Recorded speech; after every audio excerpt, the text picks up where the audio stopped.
आज हम बात करेंगे उन छोटी छोटी बातों की जो आपके दफ्तर के तनाव को पिघला देती हैं। हर छोटी बात को बड़ा मत बनाओ। कोई अगर तुमसे पेन आपका बिना पूछे ले जाए तो उसे लड़ाई का कारण मत बनाओ। दूसरों की गलतियों को माफ करना सीखो, क्योंकि जो आज आपकी फाइल खोल रहा है कल वही आपकी छुट्टी अप्रूव करेगा। दोस्तों, आज हम आपको लेके चलेंगे उस रास्ते पर जहां हर ईमेल का जवाब देना जरूरी नहीं है, हर मीटिंग में बात रखना जरूरी नहीं है और हर छोटी असफलता को दिल पर लेना भी जरूरी नहीं है। Don't sweat the small stuff at work ये किताब नहीं है, ये आपके लिए एक मेंटल जिम है। तो तैयार हैं आप इसकी यात्रा शुरू करने के लिए? अध्याय 1। अपने काम को एक खेल की तरह ले, ना कि युद्ध की तरह। दोस्तों, जरा सोचिए, आप सुबह ऑफिस पहुंचते हैं। आपको लगता है कि आप एक युद्ध के मैदान में कदम रख रहे हैं, जहां हर कोई दुश्मन है, हर मीटिंग एक जंग है और हर ईमेल एक तीर जो आपको घायल करने आई है। या फिर आपको लगता है कि आप एक खेल के मैदान में आए हैं, जहां नियम है, चुनौतियां हैं, लेकिन मजा भी है। यही तो है इस अध्याय की जड़। यह हमें सिखाता है कि काम को युद्ध समझने की बजाय उसे एक खेल की तरह लेना चाहिए। युद्ध में आपका एक ही लक्ष्य होता है, जीतना। चाहे कुछ भी हो जाए, आप दूसरों को हराना चाहते हैं। आप तनावग्रस्त रहते हैं क्योंकि हार का मतलब सब कुछ खत्म हो जाना है। आप अपने सहकर्मी को दुश्मन समझते हैं। आप थक जाते हैं, जल जाते हैं। आप जीतना चाहते हैं। लेकिन क्या दोस्तों, सिर्फ जीतना ही सब कुछ है? नहीं। अगर आप हार जाएं तो दुनिया खत्म नहीं हो जाती। आप सीखते हैं, अगली बार बेहतर खेलते हैं।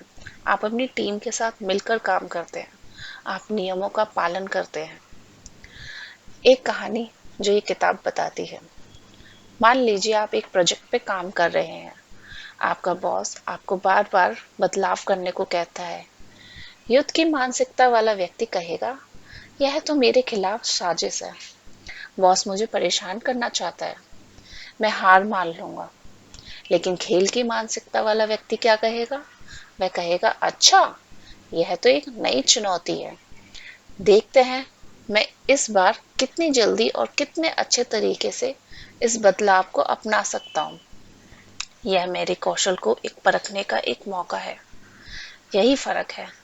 एक ही स्थिति, दो नजरिए। एक नजरिया आपको तनाव और जलन की ओर ले जाता है, दूसरा आपको सीखने और बढ़ने की ओर। तो हर काम को एक चुनौती समझें। जब आपके सामने कोई मुश्किल काम आए तो यह मत सोचिए यह कितना बुरा है, बल्कि सोचिए, वाह, ये तो एक दिलचस्प पहेली है। देखते हैं मैं इसे कैसे हल कर सकती हूँ। गलतियों को सीखने का मौका समझें। खेल में भी आप गलती करते हैं तो कोच आपको सुधारता है। आप रोते नहीं हैं, आप अभ्यास करते हैं। ऑफिस में भी ऐसा ही करें। कोई प्रोजेक्ट फेल हो गया हो, कोई बात नहीं, आपने क्या सीखा, अगली बार क्या करेंगे। दूसरों से तुलना बंद करना बंद करें। युद्ध में आप दूसरों को हराना चाहते हैं, खेल में आप अपना सर्वश्रेष्ठ देना चाहते हैं। अपने सहकर्मी से यह मत पूछिए, उसे प्रमोशन क्यों मिला, मुझे क्यों नहीं, बल्कि पूछिए, मैं अपने काम में और कैसे सुधार कर सकता हूँ। यह अध्याय आपको वह चश्मा देता है जिससे आप हर स्थिति को एक नए नजरिए से देख सकते हैं। यह आपको सिखाता है कैसे तनाव को मजे में और डर को उत्साह में बदला जाए। तो अगली बार जब ऑफिस जाएं तो याद रखिए, आप किसी युद्ध में नहीं जा रहे, आप खेल खेलने जा रहे हैं। और हाँ, खेल में हार जीत लगी रहती है, लेकिन असली मजा तो खेलने में है। तो खेलिए, मस्ती कीजिए और अपना सर्वश्रेष्ठ दीजिए। बाकी सब अपने आप आ जाएगा। अध्याय 2। अपने सहकर्मियों को बदलने की कोशिश छोड़ दें। दोस्तों, कल्पना कीजिए आप एक ऑफिस में बैठे हैं। सामने वाले डेस्क पर राजेश बैठा है। राजेश को हर चीज में देर करने की आदत है। मीटिंग में देर से आता है, ईमेल का जवाब 3 दिन बाद देता है और जब आप उसे कोई फाइल भेजते हैं तो वो उसे खोलता भी नहीं है। आप रोज सोचते हैं, काश राजेश थोड़ा समय का पाबंद होता, काश वह अपनी आदतें बदल लेता। और फिर आप कोशिश करते हैं, आप उसे समझाते हैं, राजेश देखो, समय पर आना कितना जरूरी है। आप उसे रिमाइंडर भेजते हैं, आप उसे सुझाव देते हैं कि वह अपना फोन अलार्म लगा ले। लेकिन क्या होता है? कुछ नहीं, राजेश वैसा ही रहता है। और आप दिन ब दिन ज्यादा चिड़चिड़े होते जाते हैं। यही वह जाल है जिसमें हम सब फंस जाते हैं। दोस्तों, यह अध्याय हमें एक सीधा साधा लेकिन गहरा सबक सिखाता है। आप अपने सहकर्मियों को नहीं बदल सकते, और जितना जल्दी आप यह स्वीकार कर लेंगे, उतनी ही जल्दी आपकी मानसिक शांति लौट आएगी। लेखक एक बेहतरीन उदाहरण देते हैं। मान लीजिए आपके ऑफिस में एक महिला है जो हर छोटी बात पर चिल्लाती है। वह अपनी ऊंची आवाज कर लेती है, टेबल पर हाथ पटकती है, पूरे फ्लोर का ध्यान अपनी ओर खींच लेती है। आप सोचते हैं यह तो बिल्कुल गलत है, उसे शांत रहना चाहिए। आप उसे समझाने की कोशिश करते हैं, देखिए शांति से बात करिए, चिल्लाने से कुछ नहीं होगा। लेकिन वह और ज्यादा चिल्लाती है। क्यों? क्योंकि चिल्लाना उसकी आदत है, उसका स्वभाव है। आप उसे बदलने की कोशिश कर रहे हैं, लेकिन वो तो वैसी ही रहेगी। तो इसका हल क्या है? लेखक कहते हैं, उन्हें वैसे ही रहने दीजिए जैसे वे हैं। यह सुनने में थोड़ा अजीब लगता है, है ना? लेकिन गहराई से सोचिए, जब आप किसी को बदलने की कोशिश छोड़ देते हैं, तो आप एक तरह की आजादी पा लेते हैं। आप उस व्यक्ति की आदतों पर ध्यान नहीं देते, आप अपने काम पर ध्यान देते हैं। आप अपनी प्रतिक्रिया पर नियंत्रण पा लेते हैं। अध्याय 3, हर छोटी छोटी बात पर प्रतिक्रिया देने की आदत छोड़ें। रिचर्ड कार्लसन अपनी किताब don't sweat the small stuff at work में कहते हैं, हम में से ज्यादातर लोग एक खतरनाक आदत के शिकार हैं, हर छोटी बात पर तुरंत प्रतिक्रिया देने की आदत। यह ऐसा है जैसे हर गुजरती गाड़ी पर भौंकने वाला कुत्ता। वह कुत्ता शाम तक इतना थक जाता है कि उसे नींद भी नहीं आती, और गाड़ियां तो चलती ही रहती हैं। कार्लसन एक बेहतरीन उदाहरण देते हैं। मान लीजिए आपके बॉस ने आपको एक काम सौंपा और आपने वह काम पूरा कर दिया, लेकिन बॉस ने उसे देखा ही नहीं या उसकी तारीफ ही नहीं की। अब आप सोचने लगते हैं, मुझे तो कोई महत्व ही नहीं देता है, मेरी मेहनत बेकार है, मैं यहाँ क्यों काम कर रहा हूँ। लेकिन असलियत क्या है? हो सकता है बॉस किसी बड़ी प्रॉब्लम में हो सकता है उसकी पत्नी से उनकी लड़ाई हुई हो सकता है उसे कोई हेल्थ इश्यू हो, या हो सकता है उसने आपका काम देखा हो और उसे बहुत अच्छा लगा हो, लेकिन वह इतना व्यस्त है कि उसे बताना भूल गया हो।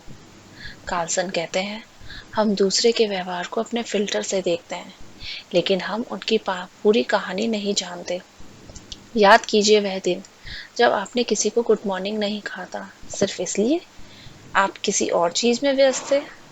क्या आप उस व्यक्ति से नाराज थे? नहीं। तो फिर जब आपको कोई गुड मॉर्निंग ना कहे तो आप बुरा क्यों मान जाते हैं? कार्लसन एक और शानदार उदाहरण देते हैं। एक बार उनके ऑफिस में एक सहकर्मी ने उनसे कहा, तुम्हारा काम तो बहुत स्लो है।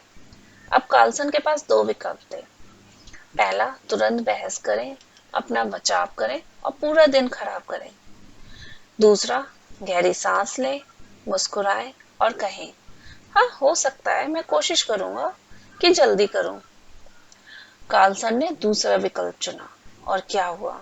वह सहकर्मी थोड़ा शर्मिंदा हुआ और बाद में उसने माफी भी मांगी, क्योंकि जब आप प्रतिक्रिया नहीं देते तो सामने वाले को अपनी गलती का एहसास होता है।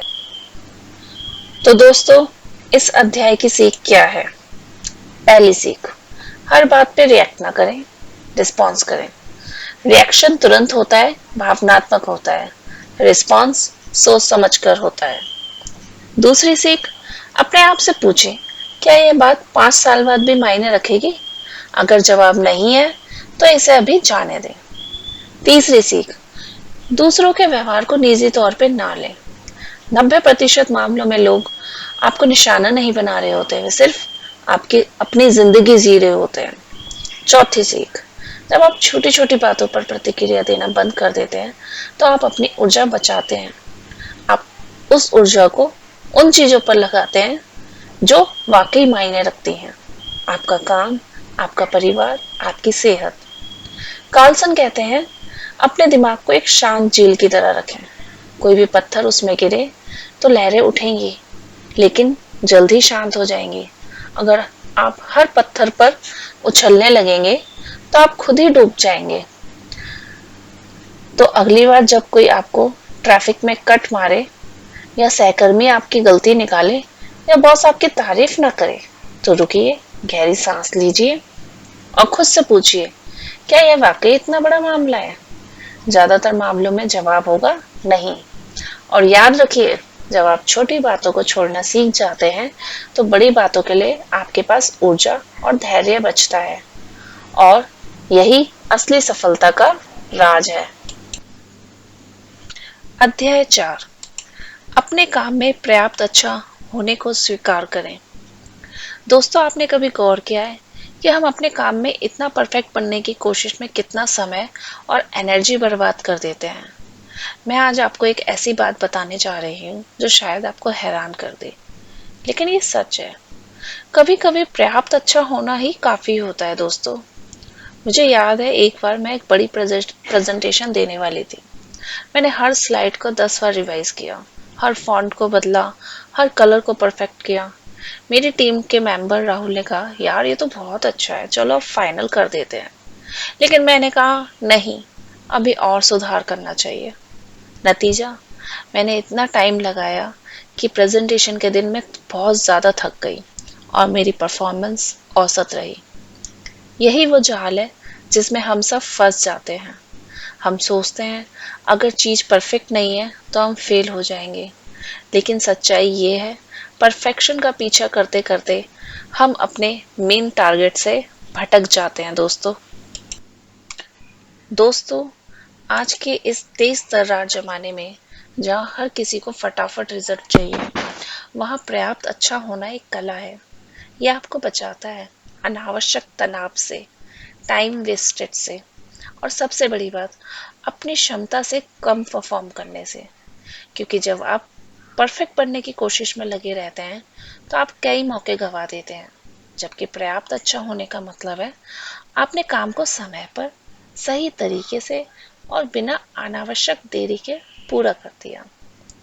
तो अगली बार जब आप किसी को का काम कर रहे हो तो खुद से पूछिए, क्या ये पर्याप्त अच्छा है? अगर हाँ, तो आगे बढ़िए। परफेक्ट का पीछा छोड़िए, क्योंकि परफेक्ट तो कोई होता ही नहीं है दोस्तों। लेकिन पर्याप्त अच्छा आपको सफलता की ओर ले जाता है। ये किताब हमें सिखाती है, जीवन में हर चीज को परफेक्ट बनाने की जरूरत नहीं है। कभी कभी बस इतना काफी है कि आपने अपना बेस्ट दिया और काम को समय पर पूरा किया। यही असली सफलता है दोस्तों। अध्याय 5, दूसरों की सफलता पर खुश होना सीखें। दोस्तों, कल्पना कीजिए आप ऑफिस की कैंटीन में बैठे हैं और आपका सहकर्मी राजेश आपके पास आकर कहता है, यार मेरा प्रमोशन हो गया है। अब आपके मन में क्या आता है? क्या आप तुरंत मुस्कुराकर उसे बधाई देते हैं, या फिर आपके मन में एक छोटा सा कीड़ा कुलबुलाने लगता है, क्यों उसका हुआ और मेरा नहीं? यह अध्याय हमें सिखाता है कि दूसरों की सफलता पर खुश होना सीखना असल में खुद को एक बड़ी मानसिक जेल से मुक्त करने जैसा है। लेखक कहते हैं, जब हम किसी और की उपलब्धि पर जलते हैं तो हम अपनी ही ऊर्जा को जला रहे होते हैं। यह ऐसा है जैसे हमने खुद को एक जहर पिला दिया और उम्मीद कर रहे हैं कि दूसरे को नुकसान हो। लेखक यहाँ एक और शानदार उदाहरण देते हैं। एक ऑफिस में एक महिला थी जो हमेशा दूसरों की तारीफ करती थी। जब भी किसी को प्रमोशन मिलता वह सबसे पहले बधाई देने जाती। लोग सोचते कि वह नकली है। लेकिन एक दिन उसने अपने दोस्तों से कहा, देखो, जब मैं दूसरों की खुशी में खुश होती हूँ तो मेरा दिल हल्का हो जाता है। यह ऐसा है जैसे मैंने अपने ऊपर से एक बोझ उतार लिया है। मैं अपनी ऊर्जा जलन में नहीं, बल्कि अपने काम में लगाती हूँ। तो दोस्तों, इस अध्याय का सबसे बड़ा संदेश यह है, दूसरों की सफलता पर खुश होना सीखना आपको एक नई आज़ादी देता है। याद रखिए, जब आप किसी और की जीत पर ताली बजाते हैं, तो आप अपने हाथों को भी गर्म कर रहे होते हैं और वह गर्माहट, वह ऊर्जा एक दिन आपके पास वापस आएगी। तो आज से ही शुरू करें। जब कोई भी सहकर्मी सफल हो, उसे दिल से बधाई दें। देखिए, आपका मन कितना हल्का हो जाता है। अध्याय 6, कार्यालय की गपशप और नकारात्मकता से दूर रहें। रिचर्ड कार्लसन कहते हैं कि कार्यालय की गपशप एक ऐसा कीड़ा है जो आपकी मानसिक शांति को धीरे धीरे खोखला कर देता है। ये आपको एक ऐसे जाल में फंसाता है जहां आप असली काम से ज्यादा दूसरों की बातों में उलझ जाते हैं। कार्लसन एक उदाहरण देते हैं। मान लीजिए आपके ऑफिस में एक कर्मचारी है, सुनील। सुनील हर दिन लंच पर आकर शिकायत करता है कि बॉस कितना बेकार है, कंपनी की पॉलिसी कितनी गलत है और आलसी है। पहले दिन आप उसे कंसर्न देते हैं, दूसरे दिन आप उससे सहमत हो जाते हैं, तीसरे दिन आप खुद भी उसी नकारात्मकता में बहने लगते हैं। अब देखिए क्या होता है। आपकी ऊर्जा जो प्रोजेक्ट को पूरा करने में लगनी थी, वो शिकायतों और गपशप में बह जाती है। आपका मूड खराब होता है, आपकी प्रोडक्टिविटी गिरती है और सबसे बड़ी बात, आपकी छवि एक नकारात्मक व्यक्ति की बन जाती है। किताब में एक बढ़िया संवाद है। एक कर्मचारी अपने मेंटर से कहता है, सर, मैं तो बस सुन रहा था, मैंने कुछ नहीं कहा। मेंटर जवाब देता है, बेटा, जहर पीने वाला भी तो कुछ बोलता नहीं है, लेकिन मर जाता है। सुनना भी उतना ही खतरनाक है जितना बोलना। ये बात गहरी है। जब आप गपशप सुनते हैं, तो आप उस नकारात्मकता को अपने दिमाग में घर दे रहे हैं, आप उसे वैधता दे रहे हैं। आज के दौर में जहां व्हाट्सएप ग्रुप और ईमेल चैन में भी गपशप फैलती है, यह अध्याय और भी प्रासंगिक हो जाता है। कार्लसन सलाह देते हैं, जैसे ही कोई गपशप शुरू हो, वहां से चले जाइए। कोई बहाना बनाइए, अरे मुझे एक जरूरी कॉल करनी है, मेरा प्रोजेक्ट डेडलाइन नजदीक है। गपशप से दूर रहिए। ये छोटी सी आदत आपको न सिर्फ एक बेहतर पेशेवर बनाएगी, बल्कि एक खुशहाल इंसान भी, क्योंकि जहां नकारात्मकता खत्म होती है, वहीं सच्ची सफलता शुरू होती है। अध्याय 7, अपने काम के घंटों को सीमित करें और आराम को प्राथमिकता दें। दोस्तों, कल्पना कीजिए आप एक ऐसे दफ्तर में बैठे हैं जहां घड़ी की सुइयां आपकी जेब में है। आप जितनी देर बैठेंगे उतना ही अच्छा कर्मचारी माने जाएंगे। एक ऐसा जाल है जिसमें हम में से ज्यादातर लोग फंस जाते हैं। मुझे याद है, रिचर्ड कार्लसन ने अपनी किताब में एक इंजीनियर का किस्सा सुनाया। वह इंजीनियर रोज रात 8 बजे तक ऑफिस में बैठता था। उसकी टीम उसे सुपरमैन कहती थी।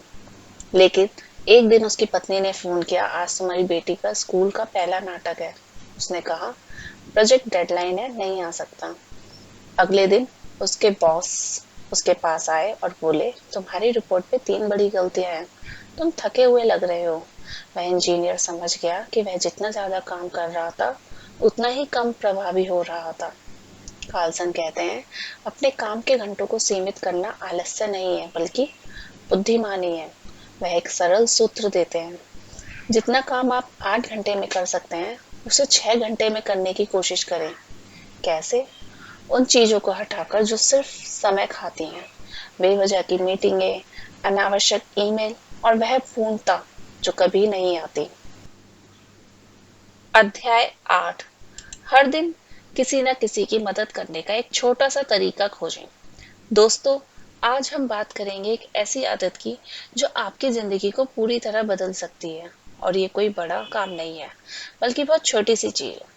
सोचिए, आप सुबह ऑफिस पहुंचे। आपका सहकर्मी रमेश अपनी सीट पर बैठा है। चेहरे पर तनाव साफ दिख रहा है। वो अपने प्रेजेंटेशन में फंसा हुआ है और घबराया हुआ है। अब आपके पास दो विकल्प हैं।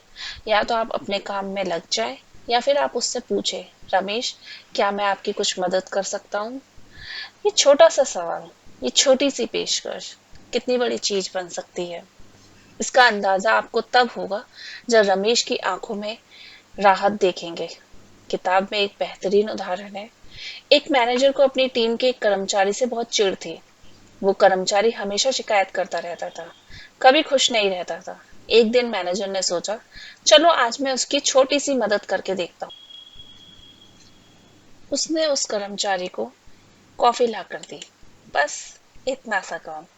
अगले दिन वही कर्मचारी मुस्कुराया। उसने कहा, सर, कल आपने मेरे लिए कॉफी लाई थी, मुझे बहुत अच्छा लगा। फिर क्या था? धीरे धीरे उनके बीच की दूरी मिटने लगी। वो शिकायती कर्मचारी अब टीम का सबसे सहयोगी सदस्य बन गया। ये जादू है दोस्तों, छोटी मदद का जादू। आप सोच रहे होंगे कि मैं तो बहुत व्यस्त हूँ, मेरे पास समय कहाँ है। लेकिन यह बात बड़ी मदद की नहीं है। ये तो वैसा ही है जैसे आप किसी के लिए दरवाजा खोल दें, या किसी का पेन जमीन से उठा कर दे दें, या किसी को फाइल ढूंढने में मदद कर दें। बस इतना सा। तो चलिए आज से ही शुरू करते हैं, क्योंकि छोटी मदद बड़ा बदलाव लाती है। आपने आज पूरी किताब एक दिन में सुनी। ये कोई मामूली बात नहीं है। आपने अपना समय, अपना ध्यान, अपनी ऊर्जा मुझे दी। मैं आपकी आभारी हूँ। सच में, जब आप इस तरह से ध्यान से सुनते हैं तो मुझे लगता है जैसे हम एक कैफे में बैठे हैं और मैं आपको एक कहानी सुना रही हूँ। जैसे इस किताब में हमने सीखा कि छोटी छोटी चीजों को जाने दें, वैसे ही अगली किताब में हम सीखेंगे कि बड़ी चीजों का सामना कैसे करें। तो प्लीज उस सब्सक्राइब बटन दबाइए, लाइक कीजिए और अपने दोस्तों को बताइए, क्योंकि जैसे इस किताब ने कहा, जीवन बहुत छोटा है, छोटी छोटी बातों पर पसीना बहाने के लिए नहीं है वो। अब जाइए, अपने दिन को गले लगाइए, और हाँ, अगली बार तक छोटी चीजों को जाने दीजिए। धन्यवाद।